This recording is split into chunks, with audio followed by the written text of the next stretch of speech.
Hey there riders, Moto Journo Kris here today, and I wanted to talk about seat height and what it means for a new rider. There's a lot of information about there. I think in some cases people tend to get a little bit scared about seat height and reach to the ground, and I want to put your mind at rest and kind of give you an idea of what you need to look at as a new rider. Naturally, we've got a couple of things to think about. First off is seat height. The seat height is essentially a fairly static figure as far as where that seat is off the ground. On top of that, what you really need to think about is how wide that seat is, because the wider the seat, the longer the reach to the ground, and also how narrow it is as far as the bike between the legs as you put your foot down. So a very narrow bike, as you'd see like here, it's got a very, very narrow seat towards the tank. The tank is also very narrow in that area. The bike is narrowest. Basically the narrowest section of the bike is right down here. That is what gives us such an easy reach to the ground. And looking at the bike as a whole, you can see that seat is the lowest kind of part of the bike. It's almost disproportionate because they want to keep this as a very accessible machine for new riders. That is really important. Now, do you need 2 feet flat to the ground? I would say as a new rider, it's good for confidence, but it's not necessary. I'd say 1 foot flat on the ground is enough because as you probably know, if you've done a riding course or you've had some tips from someone who has, you don't actually normally sit with both feet down. That's a fairly poor habit according to most of the experts. Normally you'll have 1 foot down and you'll have 1 foot covering the brake. So keep that in mind. But as a new rider, having the 2 feet down as you build up confidence, it can really help. So if you're not a super confident rider or you're a more cautious person, that could be something that you look for. Just don't feel like it's totally necessary unless you're that kind of person. And I will admit, I'm a more cautious person myself, so I totally understand that. There's nothing wrong with that at all. But you should grow out of that need to have 2 feet down flat. As far as the seat height, the thing that you need to think about as a rider is your inseam length.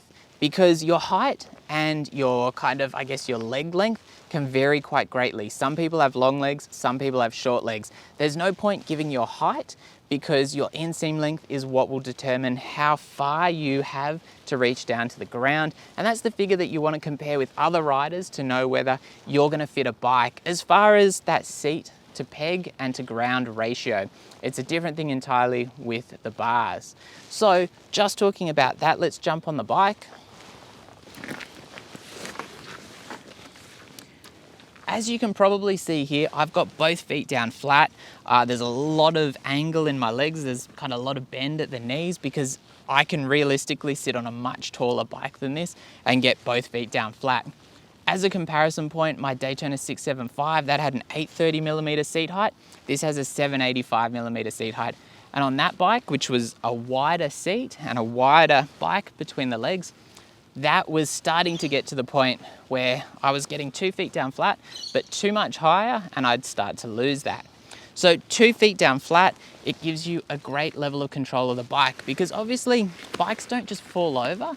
They get past a certain point when they lean, and that's where the weight of the bike kind of hits you because they're very well balanced. They have to be.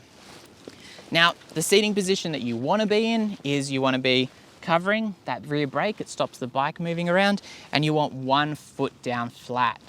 Obviously, that is really, really important because that's the recommended seating position as far as what you should be doing on a bike when you're waiting to go. And also, the reason that's important is because when you take off, that is how you take off. You're going to be letting go of the clutch, using a little bit of throttle and releasing that brake, and you'll be taking off with great confidence. So 1 foot down flat is enough. I would say perhaps on a much bigger or heavier bike, you may want to have, the balls of 2 feet down in some circumstances, but not most, realistically speaking. Perhaps if someone's getting on or off the bike on the back, that may be a concern. But generally speaking, I would say 1 foot down flat or 1 foot where the front of your foot, the ball of your foot is down flat, so you've got a good bit of footprint down, is going to be enough.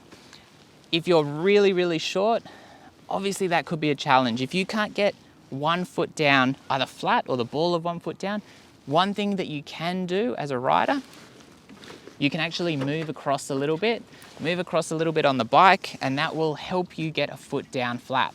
Obviously that changes the balance of the bike a little bit, so You want to be doing that, you want to be practicing that a little bit if that is necessary, but that is very easy to do. The other thing that you can do, apart from of course choosing a shorter bike, is you can get your suspension lowered a little bit. Now, it's not something I recommend because particularly on beginner bikes, the suspension is designed for a wide variety of riders and you're taking travel out of the suspension. So you're taking kind of operating range out of the suspension to bring the bike down lower, and you want to get that professionally done so you minimize how much performance loss you take out of the suspension to do that. Something I think is a better idea is getting a set of boots with a big sole on them. There are some boots which are sold specifically for that, where you can get like an inch, and obviously you're going to be wearing, you know, a boot with a big sole on it, but they're normally designed to minimize the look of that, and it'll give you an easier reach to the ground. And an inch is a fairly generous kind of distance when we're talking in seat height terms. So maybe consider that as a better option than having the bike altered, even though that is kind of one of the more advanced options available that I'd only recommend doing through a proper suspension shop, if I'm honest. Unless you're, you know, some bike guru who is very, very mechanical.